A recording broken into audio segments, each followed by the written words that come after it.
Good morning. Good morning.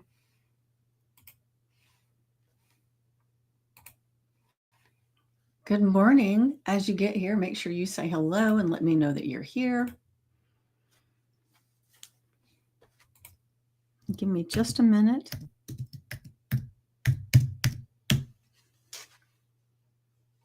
There we go. All right, now let me pull this up on my phone. I was listening to an audio book, so I've got to close that out.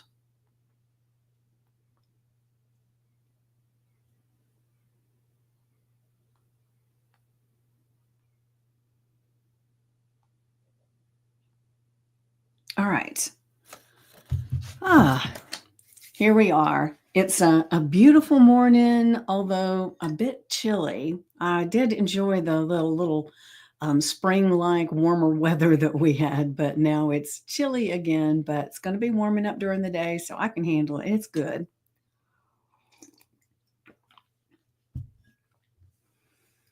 So, like I said, as you get here, make sure that you say hello and let me know that you're here.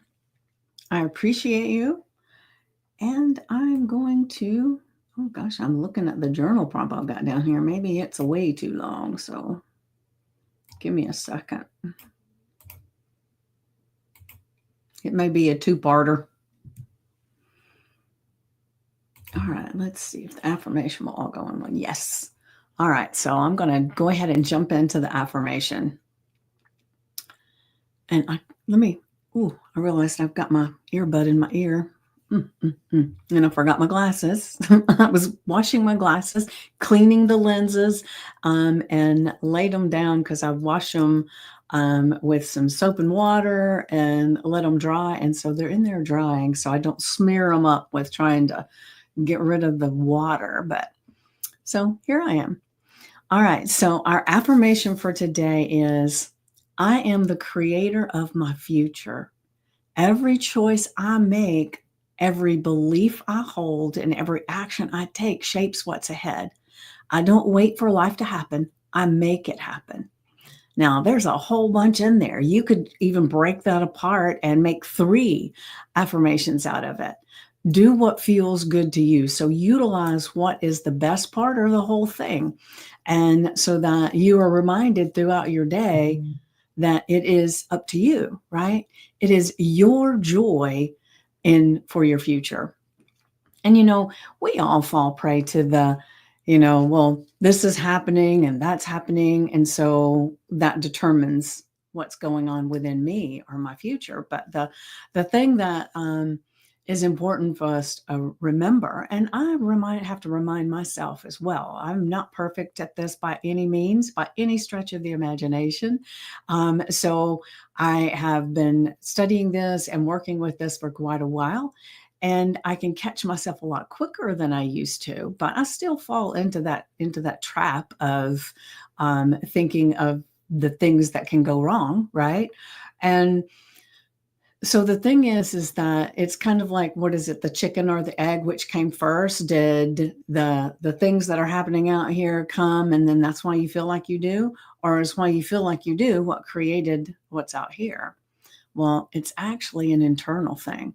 So it's how you're feeling in here that brings the things to you to support that.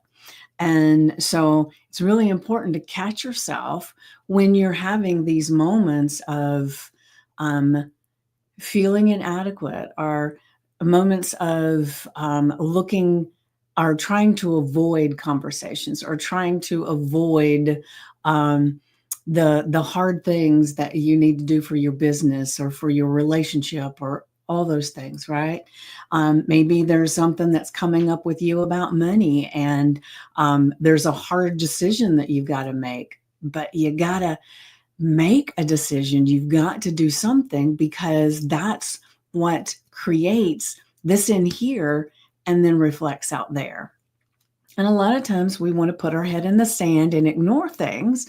But like I always say, the only constant in life is change. So if you're not, let's take it as far as, let's see, maybe let's look at finances. So if you've got finances that are a little out of whack, and You feel like, well, it's because this bill showed up, or this person didn't pay me, or this happened and that happened. And you have all of those reasons why it is the way it is.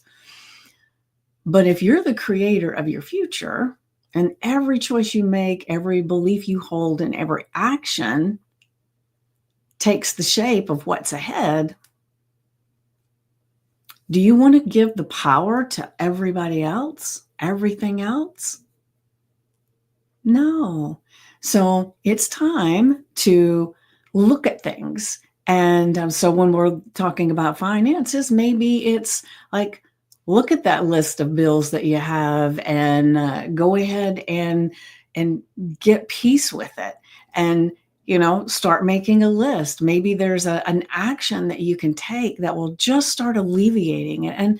And one of the things that happened to me one time was, I had a bunch of things that happened, and it came time for paying my house payment, and I didn't have the money.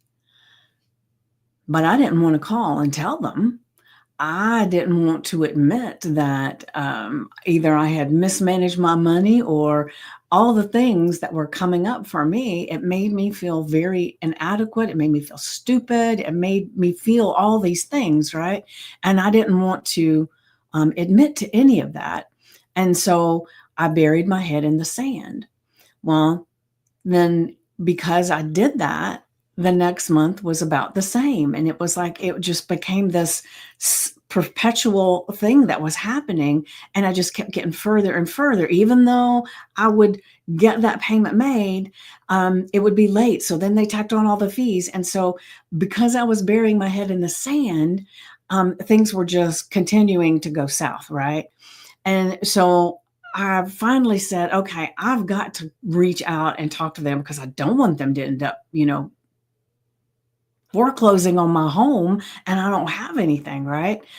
So, and this was probably, I don't even know, 3 or 4 months in of burying my head in the sand. I was still paying, but I was paying very late. And so I could feel that it was getting bigger, right? And so what I did was, I ended up calling the mortgage company, and I told them the situation, where I was, what was going on, why I'd gotten behind, and all the things, right? And because I called and talked to them, they went ahead and removed the all the extra fees. They let me make a payment, and then they deferred 2 payments to go at the end of my mortgage so that I could be caught up. And I thought, well, now why didn't I do that when it first happened? You see? Because I didn't want to deal with it. So all I'm saying is, everything in our life is that way. We a lot of times don't want to have that difficult conversation.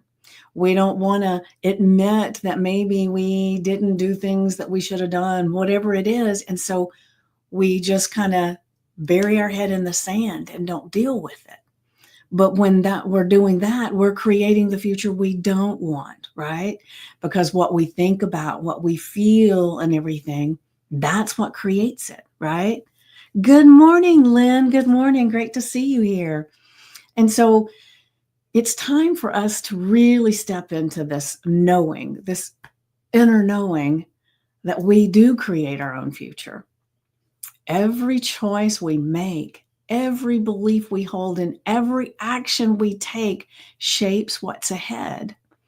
So burying your head in the sand, like I did when it came to that mortgage payment, right? Burying my head in the sand and not wanting to deal with it was what kept it happening. And miraculously, once they took and did the deferment, they took away those fees, and all of a sudden I was all caught up. It was like a miracle happened. Suddenly I had more money coming in, the bills weren't piling up, and I was able to make my mortgage payment. And so there are so many times that it's the fact that we're not having the conversation, we're not stepping forward and taking control, that it just keeps piling up and piling up, right? I don't know if you've ever had that experience, Lynn, but that was definitely my experience. And so it's one of those things where when we're young, a lot of times we kind of feel like it's better to just ignore, right? But then we kind of adopt that into our life because it can be uncomfortable to face the truth, to face the thing that if we're not happy with what's going on out here, that it's not somebody else's fault. It's not, the economy. It's not the president. It's not Joe Smo back there that hit her car. It's not the tree that, right? It's in here.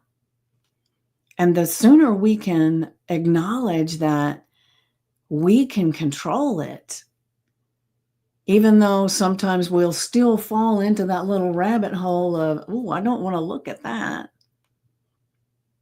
But that's when it's important to look, right? Like right now, I don't want to be doing my taxes. I do not want to know how much I owe in taxes. But this is a great reminder for me right here that today, one of my tasks is going to be get it all sorted out.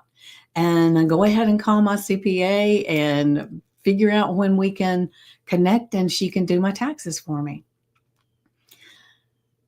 But a lot of times we avoid the conversations, we avoid the thing, right? Which causes more things to happen for us to avoid.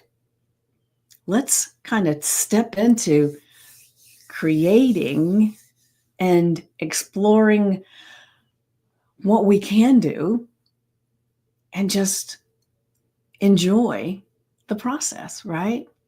Even though sometimes it feels uncomfortable, but every time you step out of that comfort zone, you're creating something amazing. So let's look at it. Let's create together. All right, so let me grab my journal prompt. And I think, let me see, I think this might be too long. It might be a two-parter. Let me take this out. See if that helps. I don't know. I think it'll still be a two-parter. Yeah. All right. So when you are in the stand up and stand out community, you can look and it'll all be there, but I'll just tell you what it is here because I've got it. It's in two parts. All right. And one of my favorite quotes, anybody that's been on my podcast or listened to my podcast, is the best way to predict the future is to create it. Right. And that's what really started this morning. Was I was thinking about some of my favorite quotes and I thought about that one and I thought, that's a great reminder of how much we are in control, right? So what I would like to know from you, yes, these things can be very daunting. Yes, they can. When you hear this quote, the best way to predict the future is to create it, what does that mean to you? Does it feel good to think about it? What does it bring up for you? And if you're open to it, Lynn, you can share what you feel when I say that. But if you fully embrace this idea, what would you start doing today to shape the future you want? That's a good question, right? If you fully embrace this idea, what would you start doing today to shape the future you want? Well, I can go ahead and say I have a list of things to do today, but it comes from right now. I've got several things in the works right now that I'm so excited about, and they're things that are coming up. But I'm definitely stepping out of my comfort zone a little bit more with some of these things. But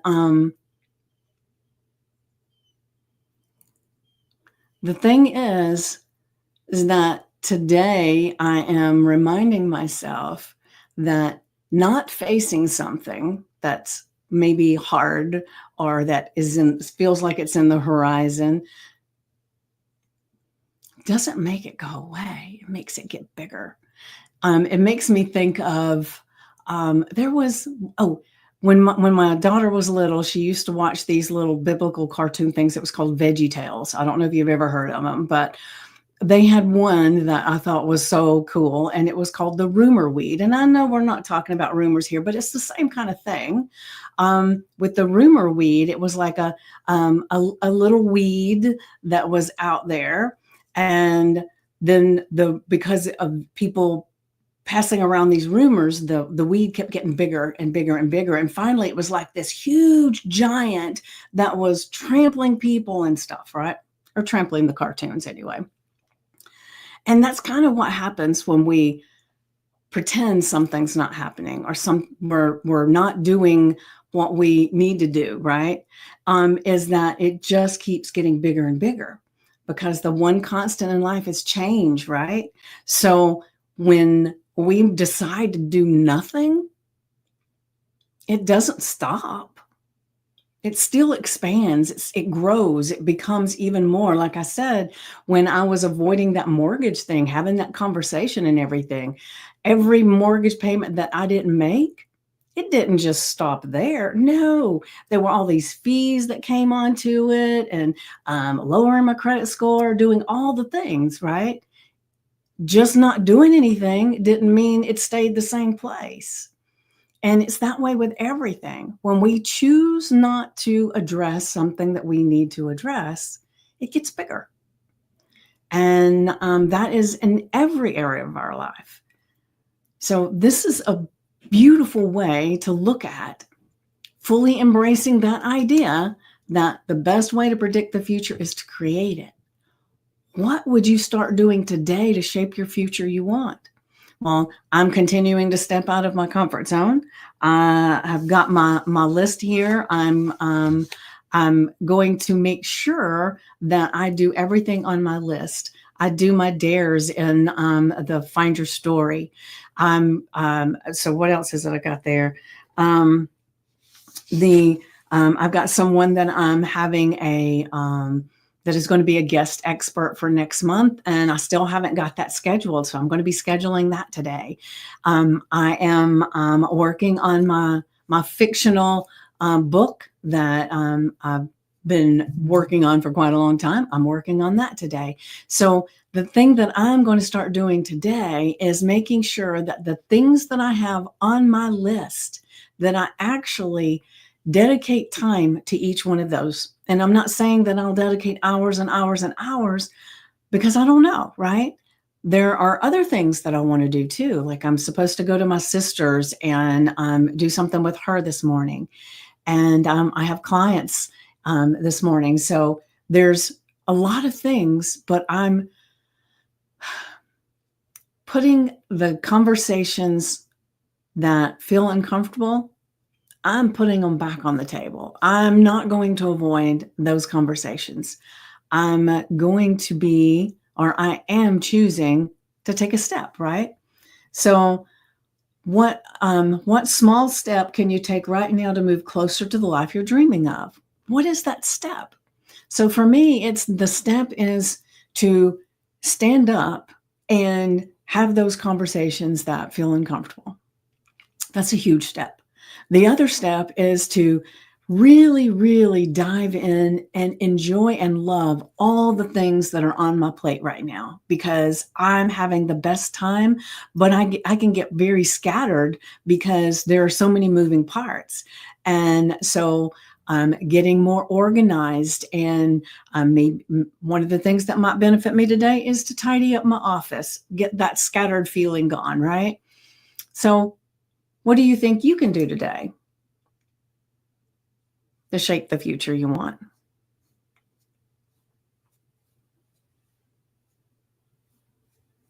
What small step can you take right now to move closer to the life you're dreaming of?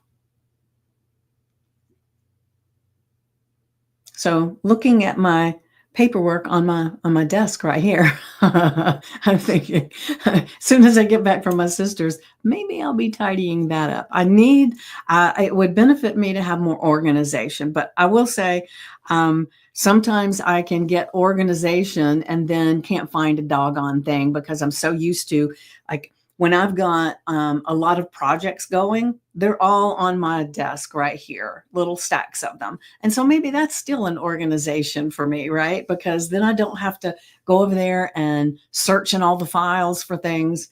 They're right here. And I know this one is here, this one is here, this one is here, and then this one is here, right? So maybe that is organization. So I just need to tidy up the little um, index cards, the little sticky notes, the little different things that I've put here that don't have anything to do with anything. That's it. I will make sure that each pile is dedicated to that one project. And so one of the things I want to make sure I tell you guys today is that I shared it in the group, but my niece is doing a fundraiser to get a new wheelchair, and she is the most inspirational person I know. She's actually in the group, Ginger Venable, and she's been having issues with her wheelchair. Now, she has, for those that don't know, she has muscular dystrophy. She's in an electric wheelchair. She's been in one for quite a while. But, muscular dystrophy is one of those things that it's a progressive disease. So over time, she's lost the ability to do a lot of things. And so she has to have that wheelchair. Now, she has a handicap van that she used to drive, but she can't drive anymore, but she can be a passenger. But right now, the van's not working either. But the most important thing is to get her legs, so her wheelchair, right? So she's raising money to get a new wheelchair. Her insurance is going to cover, but believe it or not, these wheelchairs can cost as much as a car, if not more. I mean, it's astronomical how much these things cost. And so hers is kind of almost where it's not doing the things. A lot of the functions that it has don't work. So it's time that she's got to do something before it stops, because when it stops, then she's stuck. She does have a lift that she can use to travel from the bed to the bathroom. We've had to do that for her before when there was something going on with the chair. But that's no way to live. And so we really desperately want to help her get a chair.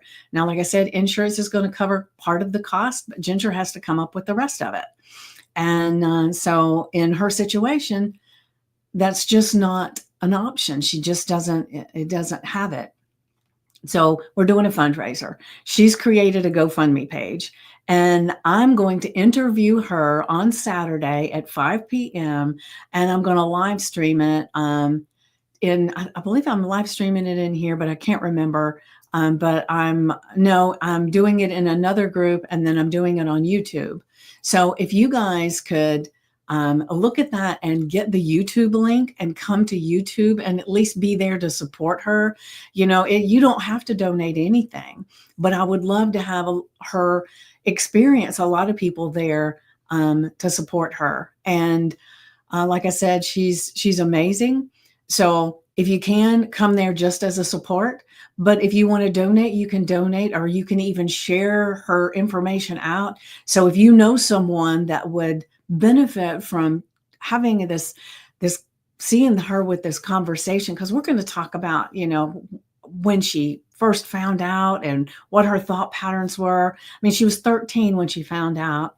And I don't want to give too much away, but, it was like, I remember one of her questions was, okay, so give me some kind of medicine so I'll be fine. And there's no such thing, right? Which, can you imagine at 13 years old, getting that diagnosis and realizing that, holy shit, I'm going to lose the function of my body over time. The things that she deals with every single day feels like, to me, it would just put me down. But man, she has a spirit like you would not believe. So definitely, if you can come and support her, please, please, please do that. And I will grab the link. Yes, the organization does help. Fortunately, I've been working on those things in my home and it feels great. Oh, great, Lynn, great. I'm pretty organized with other things, but my office tends to get, which is the place that it needs to be the tidiest, I guess. But it's a work in progress, right? But I will share the link in the comments to the YouTube live on Saturday. If you can at all be there, it's 5 p.m. Eastern. And I would love to have a lot of people show up. I really, really would. Just to show Ginger that her story matters. So if you can be there, fantastic. And let's see. And then on Monday, I have Mikkel is our guest expert. And so I want you to be here on Monday at 2 p.m. Eastern because she's amazing. She does a lot of the things that I do. She's written a journal that is all about finances. And so I'm so excited to have her be here for us. And so, all right. So I have to pop off to go get to a client, but thank you for being here, Lynn. Thank you, those that are watching. And I haven't looked over here. I thank you over here on Instagram for being here. I appreciate you as well. And so really quick before I hop off, I'm going to go back over. So I'm going to go ahead and go back to the affirmation. I am the creator of my future. Every choice I make, every belief I hold, and every action I take shapes what's ahead. I don't wait for life to happen. I make it happen. Oh, doesn't that feel good? Doesn't that feel delicious? So put that on your index card, the screensaver on your phone, your sticky notes, put it somewhere that you'll see it today. Definitely see it today. Make it something that's in your vision wherever you are, right? And then our journal prompt. Now, what I recommend always, and I always repeat it, so if you've heard this before, just kind of close your ears or whatever if you don't want to hear it again. But I recommend that you get out your notebook, your journal, put the date, the affirmation, and the journal prompt because they are companions. They work together. They were created to be part of each other, right? And then, so the journal prompt is the best way to predict the future is to create it. What does this quote mean to you? So when you've got all this written down and you say it out loud, then you tap into the silence, allowing your inspiration, your inner guidance, your God voice to be heard. And because most of the time we have so much chatter going on in our mind with our busyness and our thought patterns and all the things that we do without even realizing we're doing it. We're so busy we can't hear anything. So that's why you write all your stuff down, you say it out loud, and then you just go silent. You just listen to your breath. You can focus on it. And if you need to, you can say breathe in, breathe out, whatever you need to do to get that focus on your breath. And then you've got your timer set for 10 to 15 minutes. When the timer goes off, that's when you answer these questions. So when that timer goes off, scientifically, there is a connection between your brain, your function of your arm to your hand, so that when you're writing, it's like it awakens all those little neuroreceptors from the brain on to your heart and out your hand. So yeah, that inner guidance will flow out at a different level than if you were to not be into the silence. And so it's amazing. It's amazing. So the thing is, the best way to predict the future is to create it. Now, what does that quote mean to you? Just write it out. Write out all the thoughts that come to you. And if you need to, if nothing's coming, you just breathe in, breathe out. And then you can say, oh, I would love the guidance. What is it? What does this really mean to me? And then you fill that out. And then if you fully embraced this idea, what would you start doing today to shape the future you want? What would you start doing today to shape the future you want? Now, you've already tapped into that inner guidance. So continue, answer that question. What is it? What would you start doing today? What is something you would add in today? Or maybe what would you take away and add in? What would be your thought pattern? How would it be different? What would you start doing today to shape the future you want? And then the last part, and I have to tell you what it is because it wouldn't all fit on there. What small step can you take right now to move closer to the life you're dreaming of? Now, you've already answered the other questions, so this one should have another flow to it, right? What small step? Because remember, a 1% change every day creates exponential growth. So it's these little micro steps that create so much change. It's almost imperceptible in the moment, but the change is there, right? And you'll notice, and that's why journaling all this is so valuable, so that you can come back in 3 months, 6 months, and you can look at that and you can say, that's what's going on. Hold on, let's see. What does this say? I can't see it. Miss Vicky, I just realized that I've been missing you because of your time change. Hours will happen at the end of the month. Oh, okay.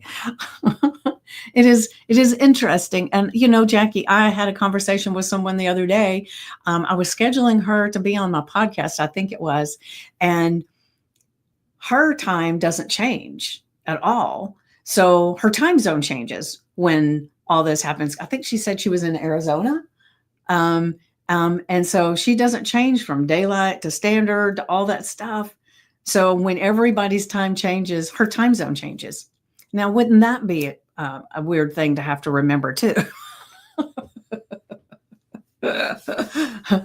All right. So what small step can you take right now to move closer to the life you're dreaming of? There's an answer there. There always is if you allow it, right? That inner voice, that guidance, the God voice, it's all wanting to come forth and help you. And the thing, do you remember the old story about the guy that was drowning and he's praying to God to save him? And so some guy comes by on with a rowboat and asks if he needs help. He says, "No, God's going to save me." And then no, first it's a log, and then it's a boat, and then it's a helicopter. But he keeps saying, "God's going to save me." And then when he ends up drowning and he goes to heaven, he says, "Well, I thought you were going to save me." He says, "I sent you a log. I sent you a lifeboat. I sent you this. I sent you that. And you didn't do anything." And so this right here is part of your lifeboat, part of your helicopter coming in. It's your inner voice, your God voice saying, do this step. And that's part of your log, your lifeboat, your motorboat, your helicopter. It is the rescue that you've been looking for because it's in here. Remember, the best way to predict the future is create it, not sit back and wait on it to show up. There used to be a quote that I heard from, I don't know if it was Zig Ziglar. I don't remember. It could have been Jim Rohn. I don't know.